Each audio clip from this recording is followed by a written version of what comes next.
I died for 5 minutes in 2024, and here's what happened. I'm gonna get straight to the point. So I'm gonna use the term NDE during this, which means near-death experience. And this obviously means the experience of people who have died and then come back to life.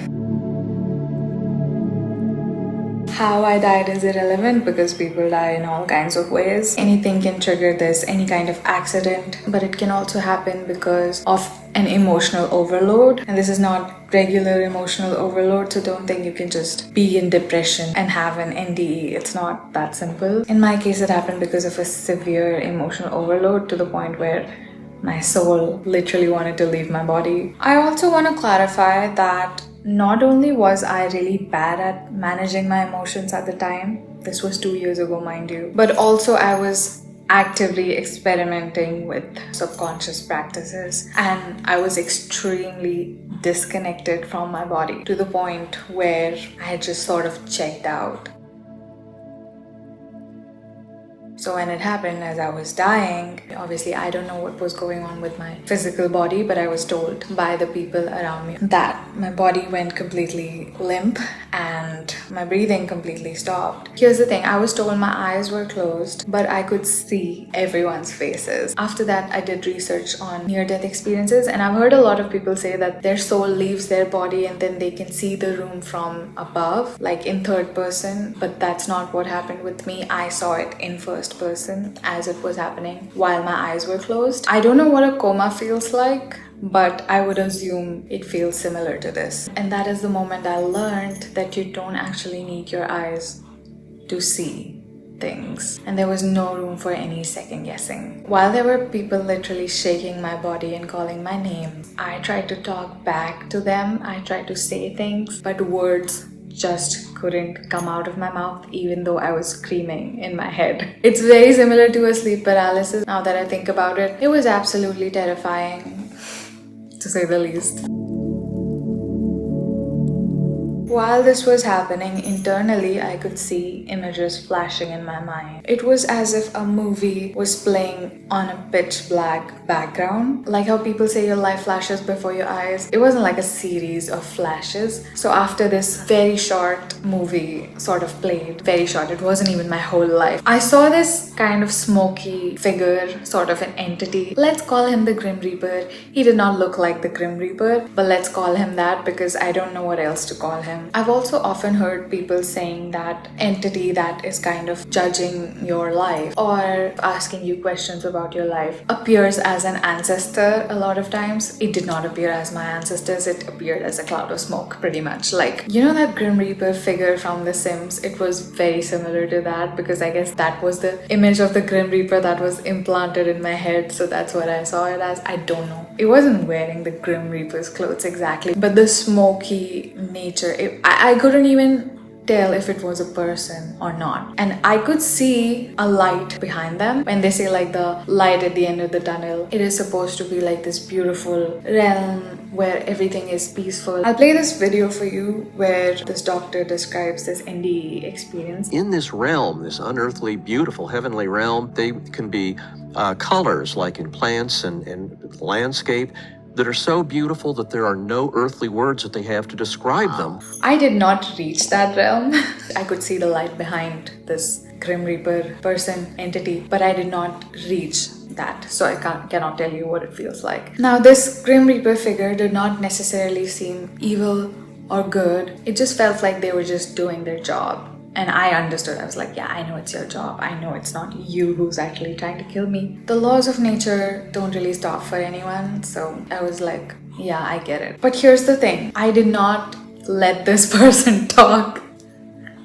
I was just screaming and thrashing in my mind the whole time. I was like, this is not it. I need to go back. I need to go back. I need to go back. I don't want to hear you. I don't care. I don't care what you have to say. I need to go back. Like, I don't even know if I can call this a negotiation because I was literally not letting this thing speak because I was just so adamant about not dying.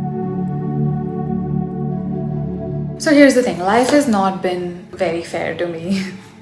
Like, since the beginning. It was just one big depressive episode for more than 2 decades. But I've never felt like dying. Like, I never thought that I could just kill myself and that would solve all of my problems. I never really thought about the afterlife or what happens after we die. But I still knew that it was a me problem. I never thought that I was special, that, bad things only happen to me. I knew bad things happen to everyone in some capacity, but I knew that I didn't want to suffer. It was just sort of this bratty attitude almost, that I don't want to suffer. And I think that was a very healthy starting point. The only option was to make an amazing life, which I have now, but I just didn't know how.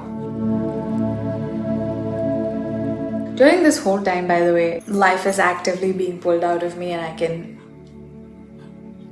feel it. I was just yelling the whole time internally while I could feel people calling my name and vigorously shaking my body. There's this blog post I wrote about Mars and Tantra, how you have to have this Martian attitude while you are on the astral, that no entity could take your life force. This entity, obviously, like I said, wasn't evil. They were just doing their job. But whenever you're doing any kind of astral work, like astral projection or any kind of subconscious Ketu related work, you will encounter entities that are not friendly, that are trying to take your life force. And in that moment, you're gonna have to have a warrior attitude. You can't just succumb to these forces, which I was really, really good at. And I think the reason for that is because I was pretty active with my astral practices at the time, so I knew how to navigate the astral. This rooster, I was astral projecting a lot. I only successfully did it a few times, but mostly it was just me doing too many of these subconscious practices. And that's the danger of being so disconnected from your body. There's nothing wrong with the spiritual practices, but there has to be a balance, right? But also because of those practices, when I had the NDE, I was actually quite easily able to navigate that situation on the astral and not actually die, even though I was disconnected from my body and emotions, because of which this happened. And that's why I could just successfully just be a brat, just refuse to die straight up. Now here's the thing, this thought didn't even cross my mind that there was this option to just pass over. I don't think anybody who's dying really thinks about their friends or family. Like, I don't know who came up with that, but no one thinks about their friends or family. They only think about one thing, that have I lived life the way I wanted to live it? Well, I guess I should only speak for myself, but that's what I thought. Have I done everything I wanted to do? Did I think that I had lived a full life? And the answer to all of those questions was no, which is why it didn't even cross my mind that there was this option to just cross over, because I know I'm gonna come back. Like, it's not, my conscious wasn't evolved and it's still not evolved. Because of that, I knew that I would end up in a birth that would not be optimum. We choose our own birth, and that fact has become even more crystallized for me. But if I couldn't even decide well for myself in this life, how would anyone expect me to know quality in another life, that I would know what life to choose next? So that consciousness has to really evolve to choose better things in this life. Now that I have the ability to consciously choose better things for myself in this life, I know how different it was from back then. And unless we truly choose, we're not gonna get what we want. So if we're really like suffering in life, if things are not going according to us, that is because we haven't fully chosen not to suffer yet. And I think it was very fair of me to say that I don't want to suffer anymore. So after I threw a tantrum on the astral in front of the Grim Reaper, I finally came back to my body when I just refused to give up. And I came back with a gasp, like that, when oxygen finally filled my body again. And one thing that I immediately thought of was that I never want to be in this situation where I cannot express or say something.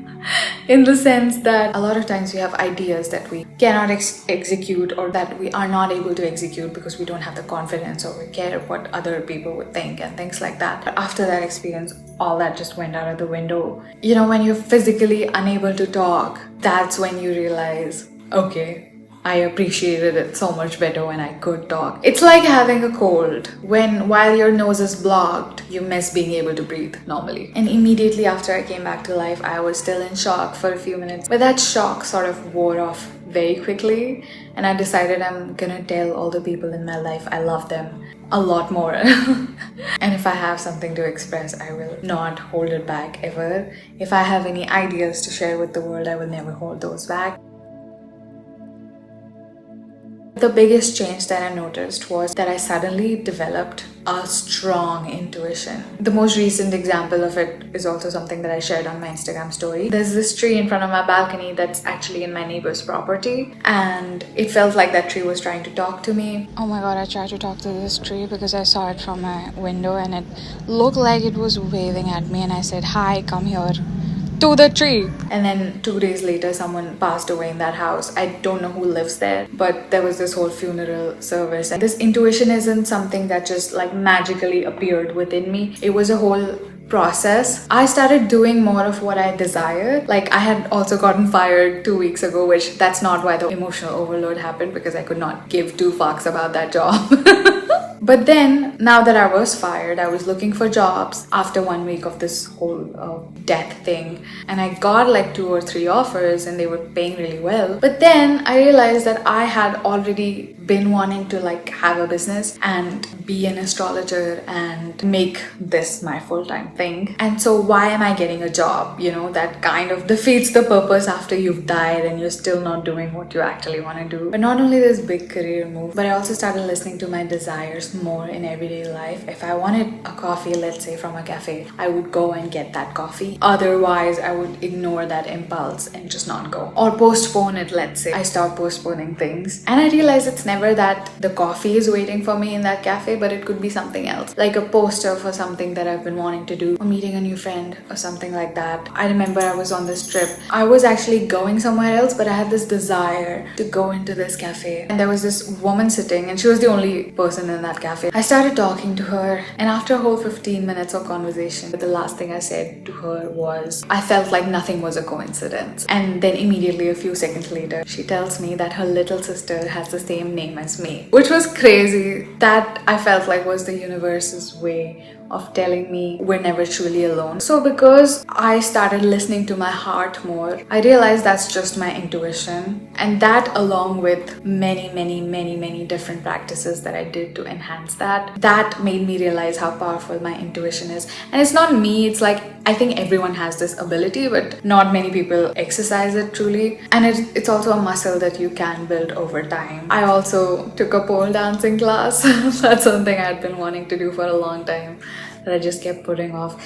It's irrelevant, but I just thought I would throw that in there. If you want to take anything away from this video, I would say do everything that you want to do, because it's not usually about that thing. It's not about going into that cafe or talking to that person. It's more so about that the universe is constantly trying to talk to you and tell you where to go. Even if you feel stuck, just do something. I think Margot Robbie said this once in an interview. When anyone asks me like, what should I do? I'm just like, just do anything. Anything will lead to something else, and you just got to get out there and take a chance. I also talk about this topic in a more general sense in the Ashwini part 2 video. If you want to know more about this whole body versus consciousness conflict, you can go watch that video. Thank you for sticking around for this long. Please let me know if you've experienced something similar. And yeah, that'll be it. Bye.